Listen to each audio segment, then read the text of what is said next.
Now, the other thing I wanted to talk about today is the current surge in the yen rate, and how my last video, or one of my last videos, talked about how the U.S. and Obama plan on doubling their exports in 5 years. Now, I said then, and also Pete Bergston from the Peterson Institute, or sorry, Fred Bergston from the Peterson Institute, has said that the only way this is going to be possible is if the US dollar devalues pretty significantly over time. And unfortunately, that is true. Now, this is bad news considering people we have in office. I'm certain they have the will to do that. But at the same time, there's a surge in the US dollar index right now. I would say it's a dead cat bounce over the last month, or a bear market rally, because the general trend since the beginning of the year has been a declining dollar. But at the same time that there's this surge in the dollar, you have the Japanese yen and the Swiss franc rallying sharply against the dollar, and also the Australian dollar. Now, I'm suspecting this is having to do with an unwinding of the carry trade between those countries. People were borrowing dollars to invest in, and borrowing yen to invest in Australian dollar, since they paid a higher yield. So there's a lot of exchange volatility right now, which I think is suspected, or should be expected, in the current situation, as the global economy is going in cardiac arrest from too many dollars and too much debt. So the prescription is a global rebalancing.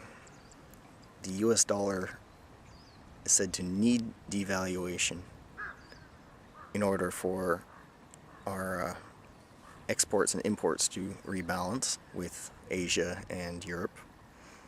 Germany and Japan and China are strong exporting countries. America's also a strong exporting country, but we import way more. We have a surplus of services, and a part of, I would say, the result of this Triffin dilemma of having to export a lot is that we, and the dollar being a reserve currency, is that there's a demand for our US dollar financial services. I think that this would also be the cause of the current crisis is a result of the Triffin dilemma, where our dollars flow overseas. And I just said in my last video, there's 3 things they can do with that. They can trade commodities or goods and services in American dollars with other countries, usually in America. They can reinvest in America, and this is the one I'm talking about now. Or they can use it as a asset on their balance sheet for reserve accumulation. That's what I talked about in my last video. Right now I'm going to talk about the second one. Reinvesting in America creates high capital inflows in America, so we have the luxury of having lower interest rates than most people in the world, because people have these extra dollars and they don't want to get stuck holding on to paper dollars, so they turn around and buy dollar-denominated assets, usually government debt. So this is what led to the housing crisis, because China owns something over between 800 or 900 billion and $1.5 trillion in mortgage-backed securities in the U.S. That led to fueled the housing bubble, with other factors like Greenspan's low interest rates. And housing policy didn't help, obviously.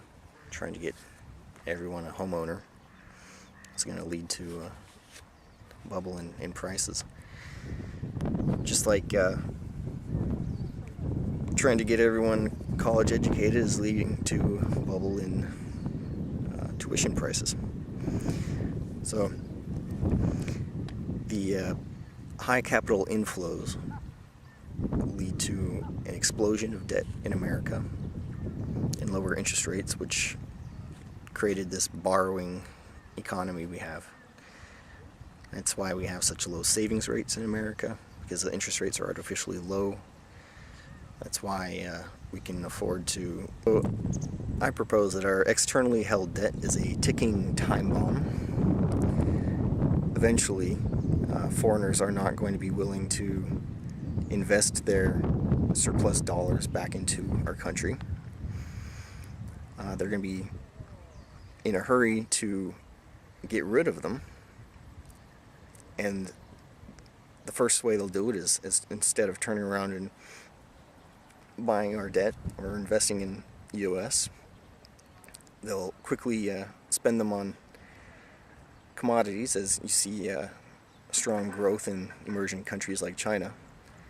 They'll be buying, they already have been, but they'll continue to buy up commodities, even especially in a low demand time right now would be a great time to buy commodities. Oil, gold, wheat. We've had strong uptick in commodity prices lately.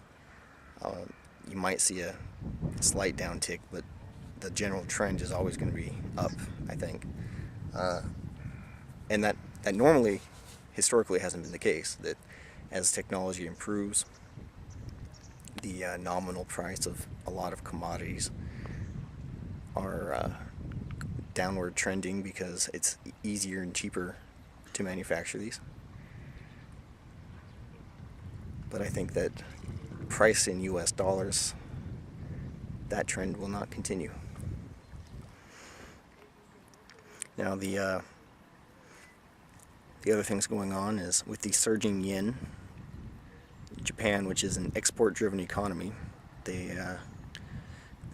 some people think they rely on America to buy their TVs and their cars, but that's not so much the case anymore, in my opinion, because Japan has a very high savings rate. I would say it would be to their benefit to have increased consumption. Also, a lot of their manufacturing base has been moved overseas. For example, there's Toyotas in America now. There's quite a few factories.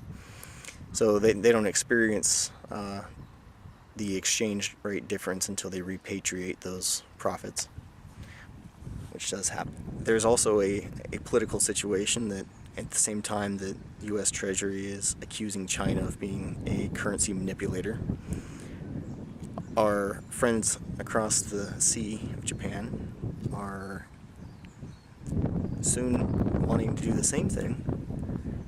So we would be clearly playing favor, condemned, I should say, China from intervening, but condone Japan in manipulating their currency.